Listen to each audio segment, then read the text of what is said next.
Hi dears. എടാ നമ്മൾ കെമിസ്ട്രിയിലെ മൂന്നാമത്തെ chapter periodic table and electron configuration എന്ന പാഠത്തിലെ ഏറ്റവും ഇമ്പോർട്ടന്റ് ആയിട്ട് പഠിച്ചിരിക്കേണ്ട ഭാഗങ്ങളാണ് നമ്മൾ നോക്കാൻ പോകുന്നത്. ഒന്നാമത് എന്താടാ ക്വാണ്ടം നമ്പേഴ്സ് ആണ്. നമുക്ക് പഠിക്കാനാകെ 3 ക്വാണ്ടം നമ്പേഴ്സ് ഉള്ളൂ. എന്തൊക്കെയാടാ? Principal quantum number, azimuthal quantum number, magnetic quantum number. വളരെ സിമ്പിൾ ആണ്. ഇത് ലെറ്റർ പഠിച്ചു വെക്കണം. പ്രിൻസിപ്പൽ എന്ന് പറഞ്ഞാൽ n ആണ്, അസിമുതൽ ക്വാണ്ടം നമ്പർ എന്ന് പറഞ്ഞാൽ l ആണ്, മാഗ്നറ്റിക് ക്വാണ്ടം നമ്പർ എന്ന് പറഞ്ഞാൽ m ആണ്. ഈ കാര്യം സെറ്റ് ആക്കി വെച്ചോളാം. ഇനി മാഗ്നറ്റിക് ക്വാണ്ടം നമ്പർ കാണാനുള്ള ഒറ്റ ഇക്വേഷൻ ഉള്ളൂ. m = 2l+1 ആണ്. ഈ ഒരു കാര്യം ഓർമ്മയിൽ ഉണ്ടായിക്കോട്ടെ.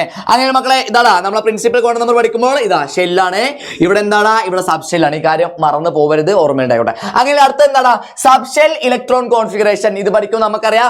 1s 2s 2p 3s 3p എന്ന് എക്സെട്രാ തുടങ്ങും. അത് എന്തായാലും പഠിച്ചിരിക്കണം. എന്താണ് സബ് ഷെൽ ഇലക്ട്രോൺ കോൺഫിഗറേഷൻ എന്ന് പറഞ്ഞാൽ ഓരോ സബ് ഷെല്ലിലും ഇലക്ട്രോൺ കംപ്ലീറ്റ് ചെയ്ത് പോകുന്നത് നമ്മൾ എന്ത് പറയാ? സബ് ഷെൽ ഇലക്ട്രോൺ കോൺഫിഗറേഷൻ എന്ന് പറയുക. ഓക്കെ, അടുത്ത എന്താണ് അയണൈസേഷൻ എൻതാൽപ്പി, അയോണീകരണ എൻതാൽപ്പി. ഗ്രൂപ്പിൽ താഴോട്ട് വരുമ്പോൾ എന്ത് സംഭവിക്കുന്നു? ഗ്രൂപ്പ് പീരീഡിൽ ഇടത്ത് നിന്ന് വലത്തോട്ട് പോകുമ്പോൾ എന്ത് സംഭവിക്കുന്നു? നോക്കാതെ പോകരുത്. ഡിഗ്രീസും ഇൻക്രീസും നമുക്ക് പഠിക്കാനുള്ളൂ.